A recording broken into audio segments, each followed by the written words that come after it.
ሐሜት የሚባል ነገር ሲጀምር መጀመሪያም በሽተኛ ነው ያሰውየ ሐሜትን ሲጀምር ምንድነው በዛ ወንድሙ ወይም በዛ እህቱ ወይም በዛ ቤተሰብ የታመመው በሽታ ስላለን ያ በሽታው ምንድነው ምቀኝነት ነው እንዴት ከታ መጡ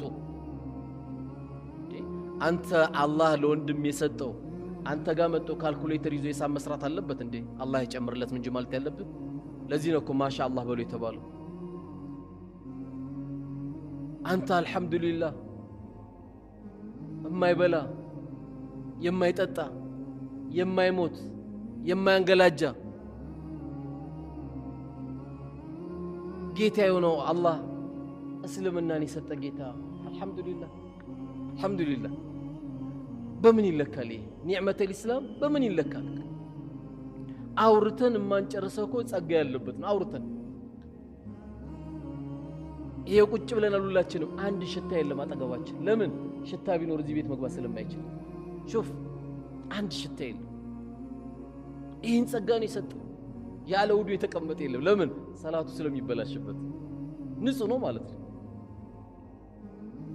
ጀናባው ነው አልገባም ሻወር ታጥቦ ነው የመጣው ይሄን ኒዕመተ الاسلام አላህ ሰጠ ዳሩ ሰላም የሚል የትልቁ የሰላም አገር ደግሞ ጠብቃቸዋለሁ እያለ ነው አላህ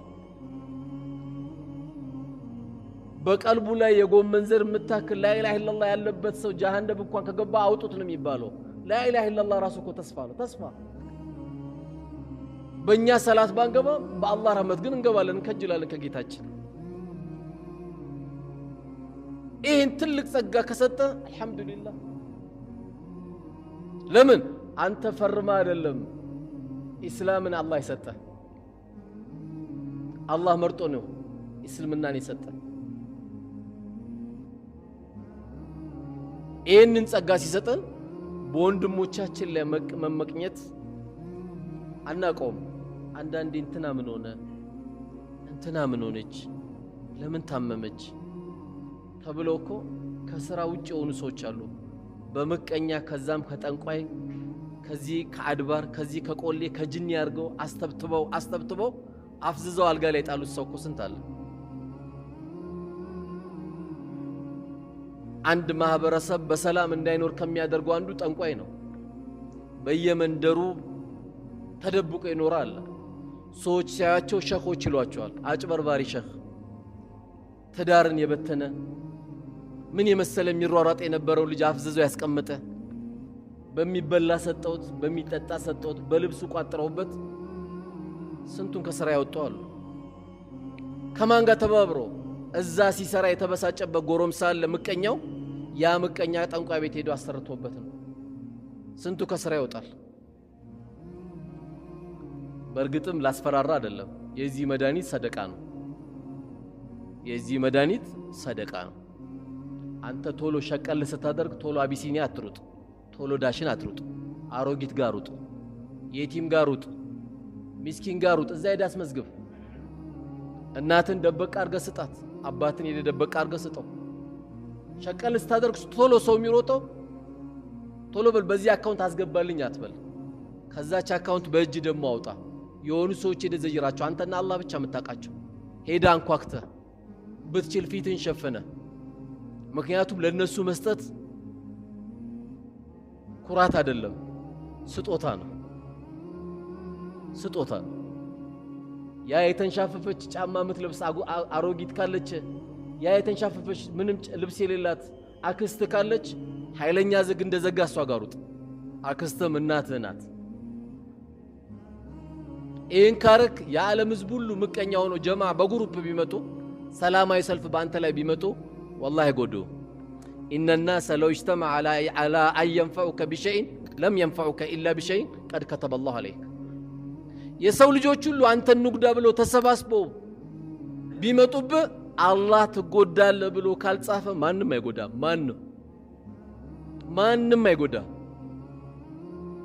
አላህ የጻፈብህ አይቀርም ጣሊያንም ሄደ ብትታከም ጀናዛ ይመጣል ከጣሊያን ካለ ትመጣል አይደለም እዚህ በጥቁር አዝሙድ ትድናለ ካለ ጥቁር አዝሙድ ውጣ ትነሳለ 1000 ዶክተር ስላየም አድንም አንድ ሰውም ብቻ ስላከመም ደግሞ አትሞትም አላህ የጻፈው ካለ እዛች ላይ የቀረችው አንድ ማንኪያ ኩባያ ካለ ትጨርሳለህ፣ ትሄዳታለህ። ገና ነው ካለ ደግሞ ትቀጥላለህ። ማንም አንተ ሉግዳቢል ወላሂ መጉዳት አይችልም። ቢጎዳማ ስንቱ ይጨርስ ነበርኩ። ስለዚህ ወንድሞቻችን ላይ የሚያመጣብን ምቀኝነት ሲመጣብን ከማ ቃለ ረሱሉ አለይሂ ሰላቱ ወሰላም በወንድሞቻችን ላይ ምቀኝነት ከች ሲልብን ልባችን ላይ ሲመጣብን የመጀመሪያው እርምጃችን ምን ይሆናል? ኢስቲግፋር ነው። ጌታዬ ወይ ምህረት አንተን እጠይቃለሁ። ኢዛ ሐሰርተ ፈስተግፊሪላህ። ወንድሞች ላይ ምቀኝነት ከች ሲልብህ አስተግፊሩላህ ጌታዬ፣ ሰጪው አንተ አይደለ እንዴ? ከልካይ አንተ አይደለ እንዴ? ሁሉ ነገር የምታደርገው አንተ አይደለም ብለህ ለአላህ ምህረት መጠየቅ አለብህ። የምቀኝነት መድኃኒቱ ኢስቲግፋር ነው ማድረግ ያለብህ።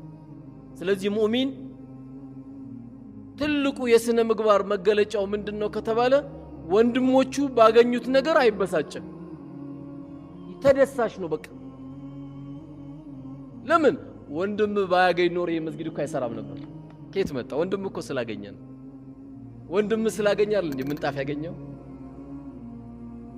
ወንድማችን እኮ ስላለ ነው እኮ አምፖል ያማረ የተሰካለን እንዲ ኑር ሆነ መስጠት ወንድም ስላገኘ ነው። በወንድሞቹ ማግኘት የሚበሳጭ ካለ ትልቅ የዘቀጠ የስነ ምግባር ብልሽት አለበት ወንድማችን ላይ ማለት ነው።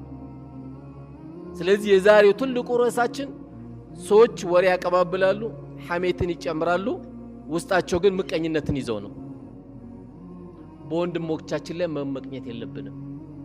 ለዚህ ነው ነቢያችን ሰለላሁ ዐለይሂ ወሰለም በሁለት ነገር በስተቀር መመቅኘት አይበቃም ነው ያሉት። በሁለት ነገር በስተቀር መመቅኘት አይበቃም። አሁን ይሄን መስጊድ የሰራው ሰውዬ ሁሌ ሐሲዱ ብንሆን አጅር አለን። የዚህ ሰውዬ ይሄን መስጊድ ያሰበው የገነባው ገንዘቡን የሰጠው ሰው ሁሌ ምቀኛ መሆን ትችላለህ። እንዴት ነው ምቀኛ መሆን? ገንዘቡን ያጥፋበት እንድትል እኮ አይደለም። ያ አላህ ገንዘብ ከሰጠኝ ላይ ቀር እንደዚህ የሚሰራ የሆኑ ቤተሰቦችን የሚያበላ የሚያጠጣ እንዳይጨነቁ የሚያደርግ ሰው ካየህ ደግሞ ምን ትላለህ? እንደው ያ አላህ እኔም ገንዘብ ሰጠኝ ቤተሰቦች እንደዚህ ረሃብ አረኳቸው እንዲህ ባስደሰትኳቸው ጌታዬ፣ እንደ ወንድሞቼ እንድሬ ሱቅ ከፍቼላቸው ቤት ሰርቼላቸው ለቤት ዘመዶቼ ትልቅ ነገር እንደው እንድሰራ ብትል ችግር የለውም። ይሄ የተፈቀደ ምቀኝነት ነው።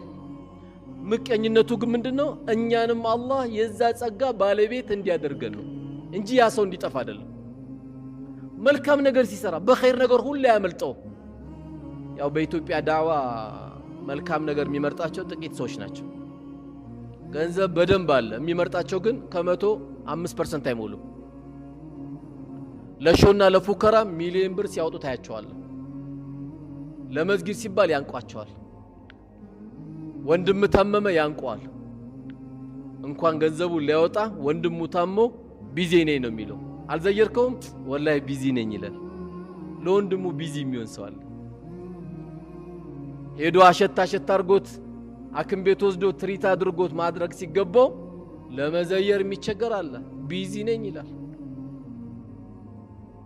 ይሄውን ዱንያ ይሄን ነው የምንቀናበት እኛ። ሰውን በትክክለኛ የምንቀናበት ሰው ማን ነው? እንደው ስንት ቀን የመስጊድ የሰራ ሰው ቀንተንበታል? ስንት ሰዎችን ያዳነ ሰው የቀናንበት ሰው አለ? የለም። የኛ ቀናታችን ምንድነው? አስፋልት ዳር ስናይ 2021 መኪና ያዘ ሰው ካየ በቃ ከላይ አይቀረን፣ ጎማ አይቀረን፣ ስፖኪው አይቀረን፣ እሱን ነው የምናየው። ባለ መኪናውም አላህ ይዘንለት ከየት እንዳመጣ እሱ ነው አላህ ነው የሚያውቁት፣ እኛ እናውቀው። በዚህ አልነበር የምትቀነው። ለሰው የኖረ ሰው ካለ እዚህ ሰውዬ ላይ ነው መቅናት ያለባችሁ። ወላሂ የእውነት የሚቀናበት ሁሌ የኡማው ጉዳይ የሚያሳስበው እንኳን አሁን እኛ መስጊድ ውስጥ የምናወራ ይቅርና አጠገባችን የክርስትና እምነት ያለው ሰው እንኳን ካለ በጣም ከቸገረው እኛ እያለን እኮ ወላሂ መቸገርኩ የለበትም። ለምን ይርበዋል? ማን ነው የፈቀደልን? ስለ ሙስሊም እኮ አይደለም እኔ እያወራሁ ያለሁት። እኛ የዚህች ሀገር ሰዎች እኮ አይደለንም። እኛ እያለ ሰው ሊርበው አይገባም ነበር። እኛ እያለን በባዶ እግር ሰው መሄድ አልነበረበትም። ለምን ስግብግብ ሆንን? ሙእሚን ደግሞ ምንድነው? ቸር ነው። ቸር ነው። ሆደ ሰፊ ነው። ሁሌ በቃ አካውንት ማስገባት ብቻ አይደለም ጭንቆ። ማን በላ፣ ማን ጠጣ፣ ማን ለበሰ፣ ማን አገኘ። ሰው ሞተ ሲባል ልቡ ሐዘን በሐዘን ይሆናል። ሰው ታመመ ሲባል ርብሽ ይላል። ቶሎ ወደ መፍትሄ ነው የሚሄደው። መድኃኒት አለው ወይ? አክም ቤት ታይቷል ወይ? ሙእሚን ምን ጊዜም ልቡ እኮ ክፍት ቸር ነው። በቃ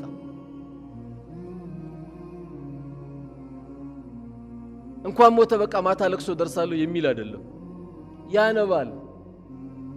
ማልቀስ እኮ የአንድ ሙእሚን ስነ ምግባር መገለጫው ነው። አንድ ሙእሚን ማልቀሱ እስልምና መች ከለከለው? ኢስላም የከለከለው የሰው ልጅ ሲሞት ፊት መቧጨር፣ ግጥም ማውጣት፣ ልብስ መቀዳደድ ነው። የጃሂልያ ጥሪ ሲደረግ እንጂ አንድ ሰው አይኑ ቢያለቅስ ሱናም ነው የሚያጅባቸው። ሰው ሲሞት ሲያለቅስ አንድ ሰው እንባውን ጠብ ጠብ አድርጎ ካለቀሰ ሱና ነው። ነቢያችን ሰለላሁ ዐለይሂ ወሰለም ልጃቸው ኢብራሂም ያለቀሰ ጊዜ የሞተ ጊዜ አለቀሱ። ሲያለቅሱ ቢላል አያቸው፣ ደነገጠ። አንቱም ያለቅሳሉ እንዴ አላህ መላእክተኛ አላቸው። አዎ ለምን አያለቅሱም? የሰው ልጅ አይደሉ እንዴ?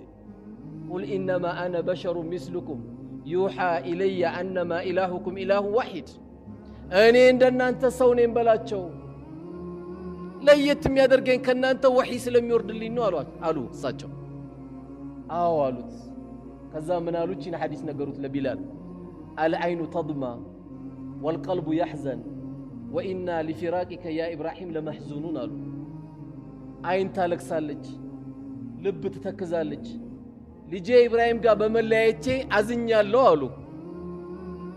ይሄ ሰውኛ መገለጫ ነው።